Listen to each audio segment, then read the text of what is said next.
They would sit under the big mango tree near the gate and they would talk about their lives, their dreams, their struggles. Emmanuel would listen mostly, but sometimes he would share wisdom, tell stories, or connect people who could help each other. Mrs. O would join them sometimes, bringing drinks and snacks. At first, she felt awkward, out of place. These were people from a world she had tried so hard to escape. But gradually, she rediscovered something she had lost: the warmth of community, the richness of simple human connection, the joy of conversations that weren't about deals or money or status. One Saturday, a young woman named Blessing shared her story. She was a housekeeper in one of the neighboring mansions.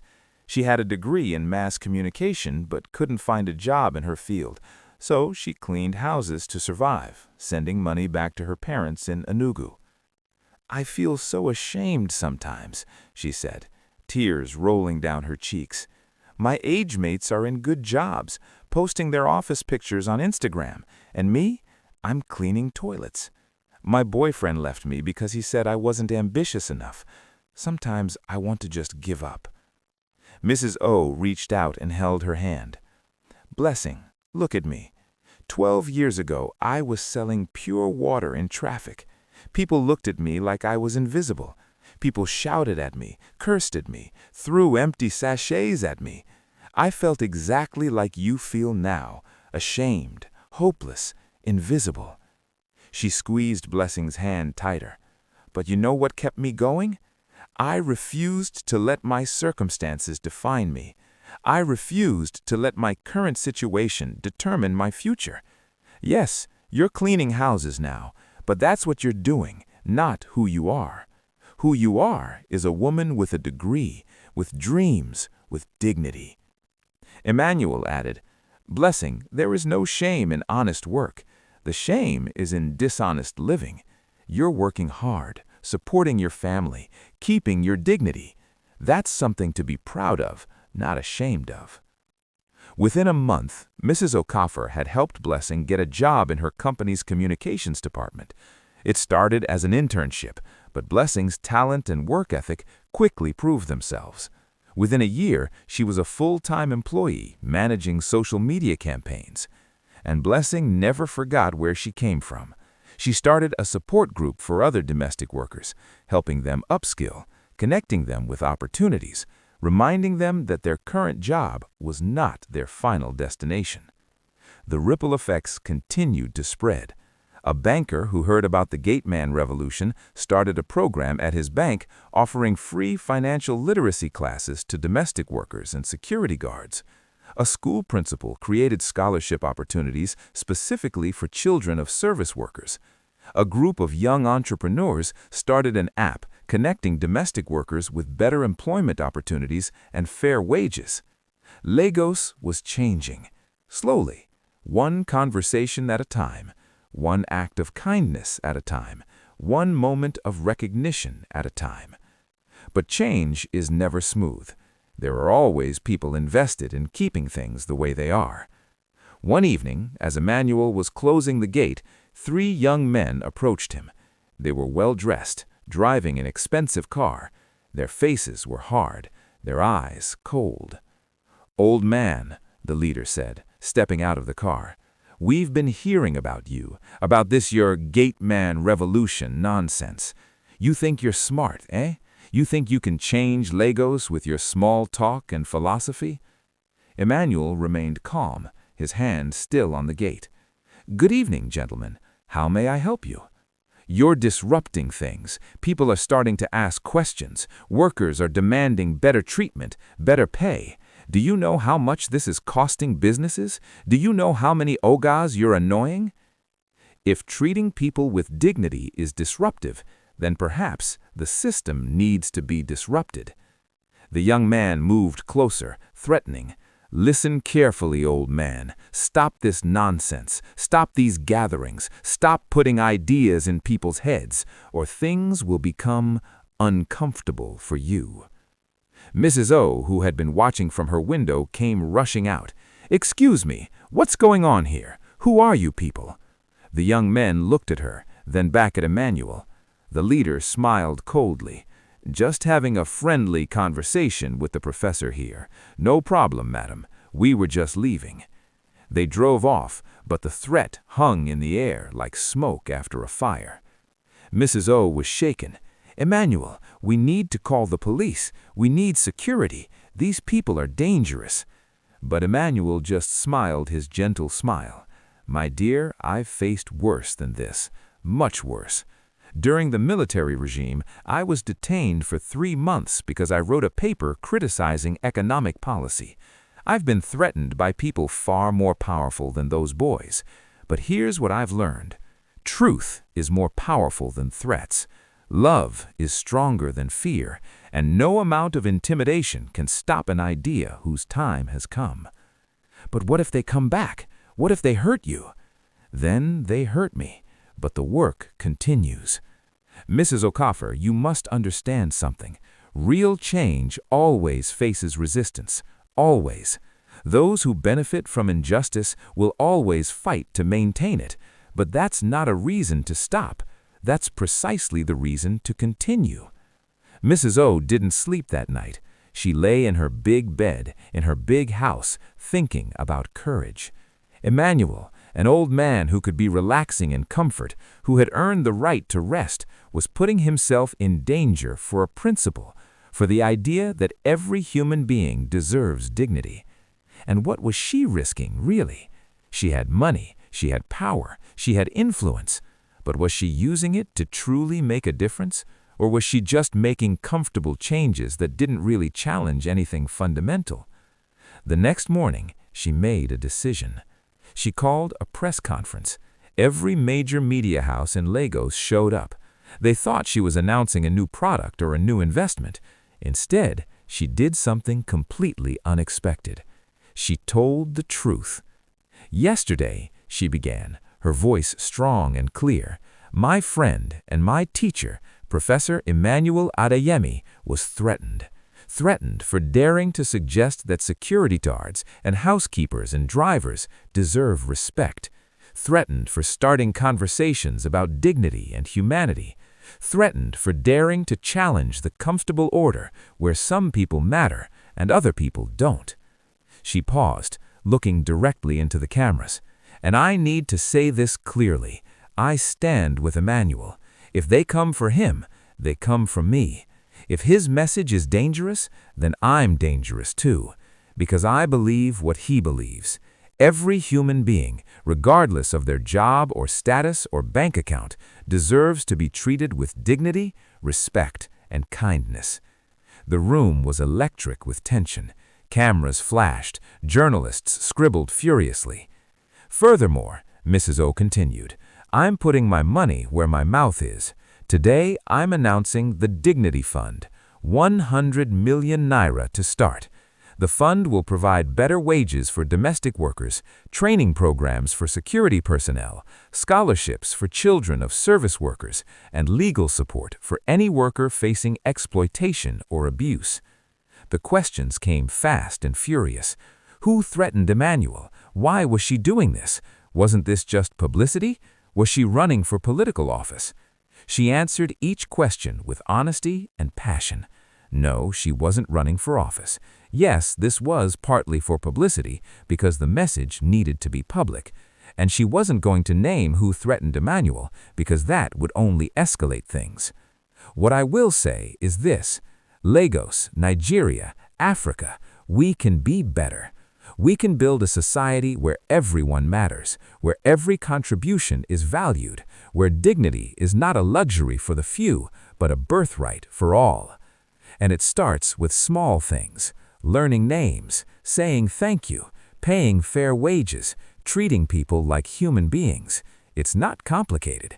It's actually very simple. We've just forgotten how to do it. The press conference ended, but the conversation was just beginning. Social media exploded. Some people praised Mrs. O's courage. Others accused her of grandstanding. Some called her a hero. Others called her naive. But everyone was talking, and that was the point. That evening, the Gate conversations had their biggest attendance yet. Over 100 people showed up. security guards from across Banana Island and Ikoyi, domestic workers, drivers, small business owners, university students, even a few brave souls from wealthy families who wanted to understand, to learn, to be part of something meaningful. Emmanuel sat in his usual spot under the mango tree in the evening light, and he smiled, not because he was seeking attention or praise, but because he was witnessing something beautiful. People coming together across class lines, across economic divides, choosing to see each other's humanity. One of the security guards, a man named Ibrahim, stood up to speak. "I've been working security for 15 years. In all that time, in all the houses I've guarded, only 2 families have ever asked me about my life. Only 2 have ever invited me to sit and eat with them during celebrations. Only 2 have ever seen me as more than the security man. And you know what? Those 2 families I would literally die to protect. The others, I do my job, but I feel nothing. No loyalty, no connection, just duty." He looked around at the crowd. These ogas and madams wonder why workers steal, why we're not loyal, why we don't care. But how can you be loyal to someone who treats you like furniture? How can you care about someone who doesn't see you?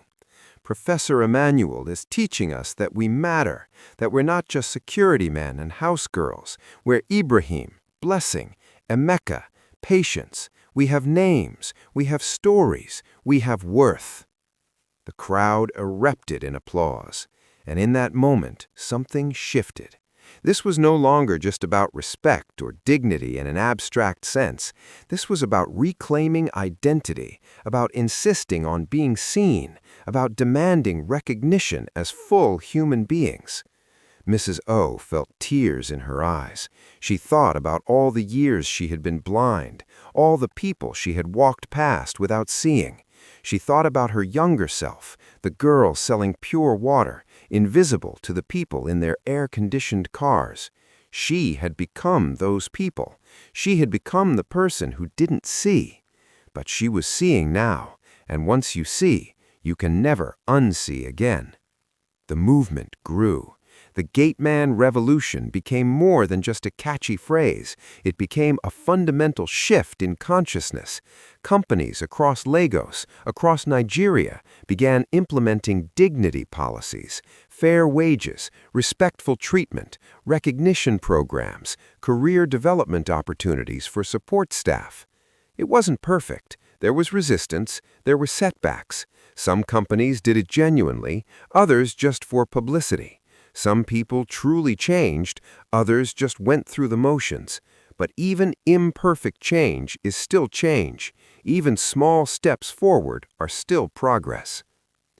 2 years after that fateful garden party at the British High Commissioner's residence, Emmanuel decided it was time to retire from his gateman duties. He was 64 now, and while his spirit was still young, his body was reminding him that he was human after all. The neighborhood threw him a retirement party, not at some fancy venue, but right there at the gate, under the mango tree where so many conversations had taken place, where so many lives had been touched. People came from everywhere. The British High Commissioner came, government officials came, CEOs came, but more importantly, security guards came, domestic workers came, drivers came, the people whose lives Emmanuel had actually touched, not with grand gestures, but with simple daily kindness. Mrs. O gave a speech, her voice thick with emotion. 2 years ago, I thought success meant the biggest office, the most money, the most powerful connections. Emmanuel taught me that real success is measured in changed lives, in kindness extended, in dignity upheld. He taught me that the greatest revolution is not political or economic, but human. The revolution of actually seeing each other, actually caring for each other, actually treating each other like we all matter. Because we do. We all do. Emmanuel stood to speak, and the crowd fell silent. "My friends," he began, his voice still strong despite his years, "I want to thank you for these 2 years. They've been among the most fulfilling of my life, not because of any recognition or publicity, but because of moments, small moments. Greeting Alhaji every morning as he goes to work, talking with Patience about her children's progress in school, discussing football with the Mecca, laughing with Mrs. O about her terrible parking skills." The crowd laughed, and Mrs. O blushed. "These small moments," Emmanuel continued, "are what life is actually made of. We think life is made of big achievements and grand gestures, but it's not. Life is made of greeting someone with kindness, of remembering their name, of asking how they're doing and actually listening to the answer, of sharing a meal, of offering help, of simply being present and human with each other." He paused, looking around at all the faces, rich and poor, powerful and humble, all gathered together. "I'm retiring from being a gateman, but I'm not retiring from being human. None of us can retire from that. Every day, until our last breath, we have the responsibility and the privilege of treating each other with dignity, of seeing each other, of caring for each other." His voice grew stronger, more passionate. "Lagos, Nigeria, Africa, we have so many problems: corruption, poverty, inequality. These are real problems that need real solutions, but I believe the foundation of every solution is this: recognizing the humanity in every person. You cannot build a just society if you don't see people as people. You cannot create lasting change if you still think some humans matter more than others." The crowd was completely silent, hanging on every word. "So my challenge to you is simple. Tomorrow morning when you wake up, look at the first person you encounter. Really look at them, see them, and treat them like they matter, because they do. That security guard at your office, he matters. That woman who cleans your house, she matters. That driver stuck in traffic, he matters. That child selling ground nuts on the street, they matter. They all matter." He smiled, that gentle, wise smile that had become so familiar. "And when you do that, when you really do that, you'll discover something amazing.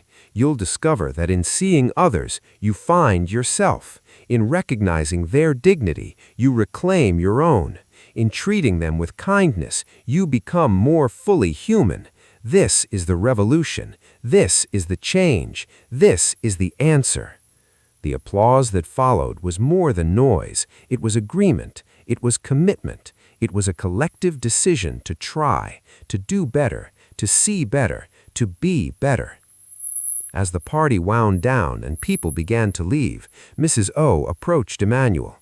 "What will you do now? You've been opening my gate for 2 years. It's become such a part of our routine." Emmanuel smiled. "I'll still be around. I'm not leaving Lagos. I'll still attend the Saturday conversations, if you'll still host them. I'll still do my charity work. I'll still be the annoying old man who reminds people to be kind." "You're not annoying," Mrs. O said, her eyes wet with tears. "You're my teacher, my friend, the person who saved me from becoming someone I would have hated." "You saved yourself," Emmanuel corrected gently. "I just held up a mirror. You chose to look. You chose to change. That choice, that courage was all yours." They stood there for a moment, teacher and student, gateman and CEO, but really just 2 human beings who had learned to see each other. "Emmanuel," Mrs. O said quietly, "thank you for everything, for the lessons, for the patience, for not giving up on me even when I was insufferable." "There was nothing to give up on. I saw who you really were beneath all that armor, beneath all that fear. I saw the girl from Oshodi who sold pure water and dreamed of something better. She was always there. She just needed to be reminded." As Mrs. O drove home that night, she thought about the journey. 2 years ago, she had humiliated herself at a garden party by trying to humiliate her gateman. 2 years ago, she had discovered that the man who opened her gate every day was one of the most accomplished people she would ever meet. 2 years ago, her life had changed forever. But the real change wasn't about Emmanuel's identity or his accomplishments. The real change was about learning to see, learning to value, learning to love people not for what they could do for her, but for who they were, learning that dignity and respect were not gifts she gave when people proved they deserved them, but rights they possessed simply by being human. The Gateman Revolution continues in Lagos, in Nigeria, in Africa, in the world. It continues every time someone learns a name they didn't know before, every time someone says thank you and means it, every time someone looks past a uniform or a job title and sees a person, every time someone pays a fair wage, every time someone offers help without expectation of return, every time someone chooses kindness over indifference. It continues in small moments and quiet choices, in conversations under mango trees and greetings at gates, in hearts that choose to soften rather than harden, in eyes that choose to see rather than look past, in souls that remember that we're all human, all equal, all deserving of dignity. And somewhere in Lagos, at a gate in Banana Island, a new security guard is learning these lessons. Mrs. O makes sure to greet him every morning, to ask about his family, to remember his name, because she knows now. She knows that every person matters. Every person has a story. Every person deserves to be seen. The gateman might be a professor, or he might just be a gateman. Either way, he's human. Either way, he matters. Either way, he deserves kindness. And that, ultimately, is the revolution. Not in grand gestures or dramatic moments, but in the simple, daily choice to treat every single person like they matter. Because they do. They all do. Every single one. 3 years passed since Emmanuel's retirement party, and Lagos continued to evolve, one conversation at a time. Mrs. O's company had grown even larger, but it looked nothing like other tech companies in Lagos. In the lobby, where most companies displayed awards and accolades, Mrs. O had installed something different, a wall of photographs. But these weren't pictures of executives or board members. They were portraits of every single person who worked in the building. The CEO's photo was the same size as the cleaners. The CTO's smile sat beside the security guards. Above the wall, in bold letters, were Emmanuel's words, "Every single person matters." Visitors were always surprised. "Why is your cleaner's photo displayed so prominently?" a foreign investor once asked. Mrs. O smiled. "Because she keeps this building clean so we can work. Because she arrives at 5 a.m. when the rest of us are still sleeping. Because her contribution matters just as much as mine, just in different ways. Because she's not the cleaner. Her name is Joy, and she's a human being who deserves to be seen." The investor left impressed, and the deal was signed. But more importantly, Joy stood a little taller that day. She had been seen. She had been valued. She had been recognized. The Saturday gate conversations had moved from under the mango tree to a proper community center. Mrs. O had purchased a plot of land nearby and built a space specifically for gatherings. It had a library, a training center, and a large hall where people could meet. She named it the Emmanuel Center for Human Dignity. Emmanuel, now 67, still attended every Saturday without fail. His white hair was thinner now, his walk a bit slower, but his spirit remained as vibrant as ever. The conversations had evolved too. They weren't just talking about dignity anymore. They were creating practical solutions. A group of domestic workers had formed a cooperative, negotiating better wages and working conditions collectively. Security guards had created a training academy, teaching professional skills and career development. Drivers had started a savings and loans association, helping each other with school fees and emergency expenses. But the most remarkable thing wasn't the programs or the initiatives. It was the relationships. Barriers that had existed for generations were crumbling. Wealthy families were hiring domestic workers not as servants, but as employees, with contracts, benefits, and respect. Young professionals were learning from older support staff about resilience, about dignity, about what really matters in life. One Saturday, a young man named Chidi attended his first gate conversation. He was 26, fresh from studying in the United States, and full of American ideas about success and hustle culture. His father was a wealthy businessman who had never attended these gatherings, dismissing them as waste of time. But Chidi was curious.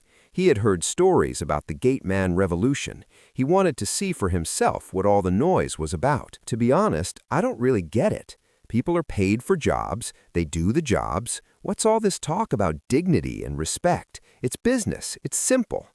Emmanuel nodded slowly. Tell me, Chidi, what did you study in America? Business administration, Wharton School, full scholarship. Impressive. You must be very intelligent. I worked hard, Chidi said, a hint of pride in his voice. I'm sure you did. And now that you're back, what are your plans? Take over my father's business eventually, expand it, make it more efficient, more profitable. He's old school. I want to modernize everything. Emmanuel gestured to a bench. May I tell you a story? They sat down, and Emmanuel began. When I was your age, maybe a bit younger, I thought I knew everything. I had my doctorate from Oxford, I was advising the government, I was writing papers that influenced policy, I thought I was changing the world. He paused, his eyes distant with memory. Then one day, I was rushing to an important meeting with the president. I was in my Mercedes, driver at the wheel, reading briefing notes. We stopped at a traffic light, and a small girl, maybe 8 years old, came to my window selling oranges. She knocked on the glass. I waved her away without even looking up. I was too important, too busy for such interruptions. Chidi listened, not sure where this was going. The girl persisted. She knocked again. I rolled down the window, ready to shout at her, but when I looked at her face, Emmanuel's voice caught slightly. She wasn't begging. She was working. Her clothes were worn but clean. Her face was determined. And in her eyes I saw the same intelligence, the same drive, the same potential that everyone praised in me. What did you do? Chidi asked, despite himself, interested now. I bought all her oranges, gave her extra money, but that wasn't the important part. The important part was what she said to me as I rolled up my window. She said, "Thank you, sir, but you didn't have to give me extra. I just wanted you to look at me. Everyone in their big cars, they never look at us. We're like ghosts." Emmanuel turned to face Chidi directly. That 8-year-old girl taught me something my Oxford education never did. She taught me that being invisible is worse than being poor, that being dismissed is more painful than being denied, that what people want most is not charity, but recognition, to be seen, to matter. Chidi was quiet for a moment. But how can you run a business if you're treating everyone equally? There have to be hierarchies. There have to be distinctions. Of course, Emmanuel agreed. Different roles require different skills, different levels of responsibility, but different roles don't require different levels of humanity.